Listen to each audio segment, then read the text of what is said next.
Field got even more crowded of Democratic presidential hopefuls is grown by one more. Former Vice President Joe Biden has announced his plan to run for president earlier on Thursday via an online video that was aimed squarely at President Donald Trump. Evoking Charlottesville, Biden said that this election amounted to, in his words, a battle for the soul of America. He said there were, quote, some very fine people on both sides. Very fine people on both sides? With those words, the President of the United States assigned a moral equivalence between those spreading hate and those with the courage to stand against it. And in that moment, I knew the threat to this nation was unlike any I had ever seen in my lifetime.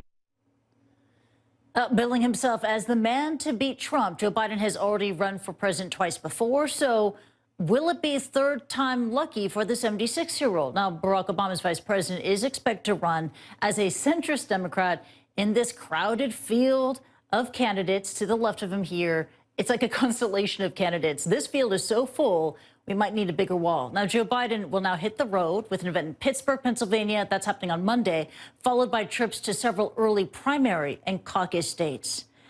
Brian Klaas, assistant professor of global politics at University College London and co-author of How to Rig an Election. What a title. He joins us now live from London. Sir, thank you for joining us. Joe Biden has finally announced, he's finally made it official. How does he reshape this race? Well, he is probably the front runner now. I mean, there was a poll that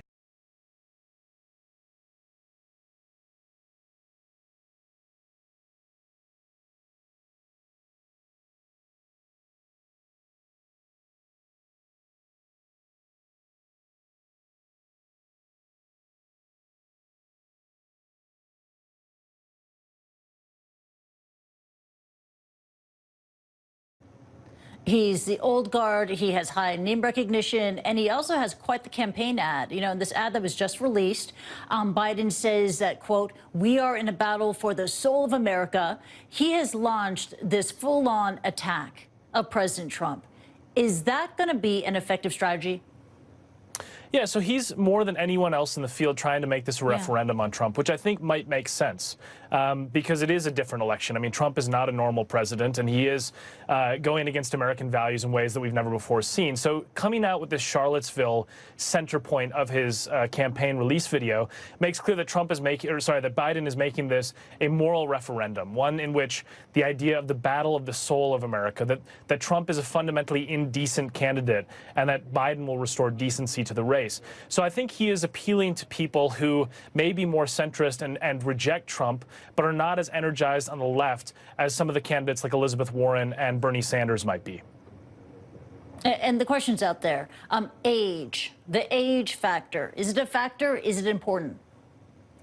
Yeah, so Joe Biden is 76 right now. By the time he took office, he would be 78 years old, which means that at the end of the first term, he'd be 82. So this is one of the factors that he's going to have to answer. Now, of course, Donald Trump is in his mid-70s.